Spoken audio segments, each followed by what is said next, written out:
کیا آپ جانتے ہیں کہ انسانی تاریخ اور اربن پلاننگ کے بارے میں ہماری جو بھی سمجھ ہے وہ آج پوری طرح بدلنے والی ہے؟ آج اس ایکسپلینر میں ہم ایک ایسی دریافت پر بات کریں گے جو شہروں کی بنیاد کے حوالے سے ہماری صدیوں پرانی معلومات کو بالکل پیچھے چھوڑ دیتی ہے۔ تو چلیے شروع کرتے ہیں۔ اب عام طور پر ہوتا یہ ہے کہ جب ہم سٹی گریڈ یعنی شہری منصوبہ بندی کا سوچتے ہیں تو اس کا صحرا قدیم یونان کے ہپوڈیمس کے سر باندھا جاتا ہے۔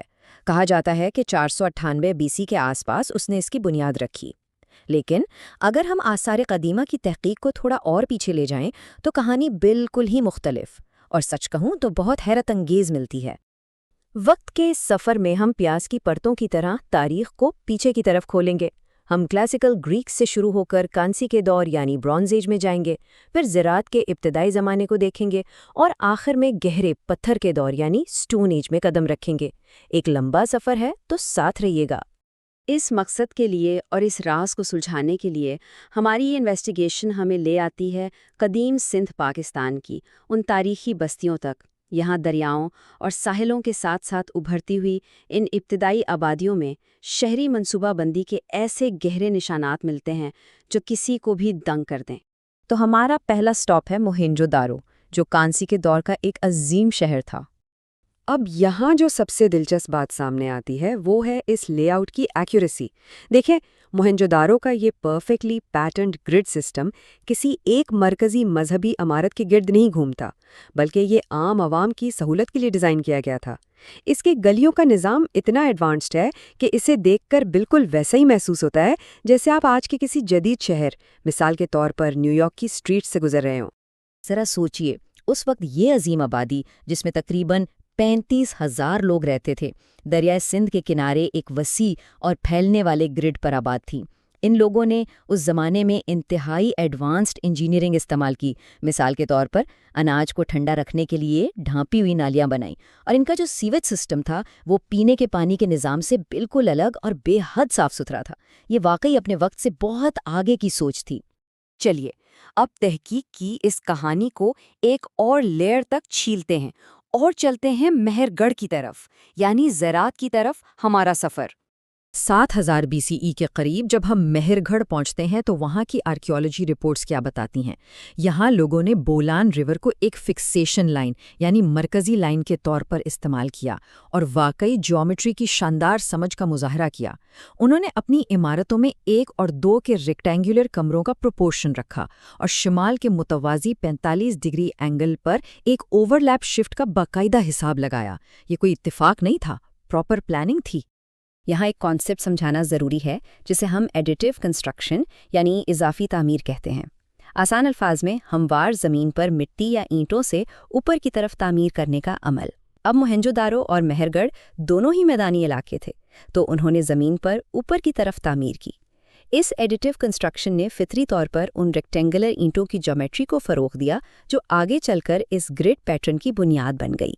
اور اب آتی ہے کہانی کی سب سے حیرت انگیز بات۔ ہم داخل ہو رہے ہیں پتھر کا دور یعنی سٹون ایج میں، جسے 7 گھوریوں یا 7 کیوز بھی کہا جاتا ہے۔ تو اہم پوائنٹ یہ ہے کہ یہاں ابتدائی انسانوں نے آخر کیا کیا؟ انہوں نے پہاڑ کے درمیان ہوا سے کاٹنے والی ایک سینٹرل سپائن یعنی راستے کو ایک فکسیشن لائن کے طور پر چنا اور اس کو تراش کر مشرق کی طرف رخ کرنے والا ایک پورا اربن نیبرہڈ بنا دیا، جس میں سامنے کی گلیاں سب کے لیے مشترک تھیں۔ اور سب سے بڑی بات، یہ سب زراعت کی ایجاد سے بھی ہزاروں سال پہلے ہوا تھا۔ جی ہاں، ہزاروں سال پہلے۔ تو اگر ہم ان دونوں اپروچز کو آمنے سامنے رکھ کر دیکھیں، جہاں میدانی علاقوں میں جغرافی کو تبدیل کرنے کے لیے ایڈیٹیو اپروچ یعنی چیزوں کو زمین پر اوپر رکھنے کی ضرورت تھی، وہاں 7 کیوز کے اس قدیم شہر نے سبٹریکٹیو یعنی تراش کر جگہ بنانے کا طریقہ اپنایا۔ طریقے مختلف تھے، لیکن دونوں نے بنیادی طور پر بالکل ایک جیسی اسپیشل گرڈ مورفولوجی یعنی اس منظم خاکے پر انحصار کیا۔ اب اس سب ہسٹری کے بعد آتے ہیں پلاننگ کے 5 P پر۔ ہزاروں سال کا یہ لمبا سفر اور مختلف دوروں میں ایک ہی جیسا پیٹرن، یہ ہمیں یہ سوچنے پر مجبور ضرور کرتا ہے کہ آخر وہ کون سے فطری انسانی جذبات ہیں جو بار بار اسی ایک گرڈ لے آؤٹ کو جنم دیتے ہیں۔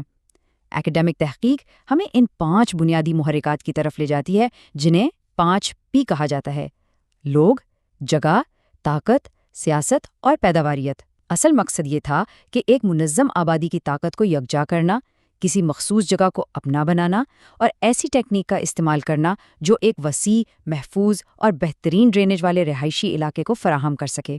دیکھیں، کچی زمین کو ایک پراپر رہائشی ٹیریٹری میں تبدیل کرنا یہ مکمل طور پر ہماری فطری ذہنی صلاحیتوں پر منحصر ہے۔ ہم انسان عام طور پر فاصلوں کا اندازہ دیکھ کر لگاتے ہیں اور سیدھی سمتوں میں آگے، پیچھے، دائیں اور بائیں سفر کرتے ہیں۔ اصل میں یہی ہمارا ارگونومیکل انسٹنکٹ ہے جو اس سٹی گریڈ کی ایجاد کا سب سے بڑا سبب بنا۔ تو ان سب ثبوتوں کو دیکھنے کے بعد یہ واضح ہو جاتا ہے کہ یہ گریڈ پیٹرن کسی ایک شخص کی ایجاد نہیں، بلکہ اس کا آغاز پتھر کے دور کی گہرائیوں میں انسانوں کے اندر موجود سوسائٹی اور آرڈر کی ایک مضبوط فطری خواہش سے ہوا تھا۔ تو اب جاتے جاتے میں آپ کو اس سوال کے ساتھ چھوڑنا چاہوں گی، کیا آج کی کسی جدید شہر کے بلاک یا کسی عام گلی میں چلنا حقیقت میں سندھ کی ایک قدیم غار کی آبادی کا ہی ایک عکس نہیں ہے؟ یہ واقعی ایک ایسی تھاٹ ہے جو انسانی تاریخ اور ہماری بنیاد کو ہمیشہ کے لیے ایک نئے نظریے سے دیکھنے پر مجبور کر دیتی ہے۔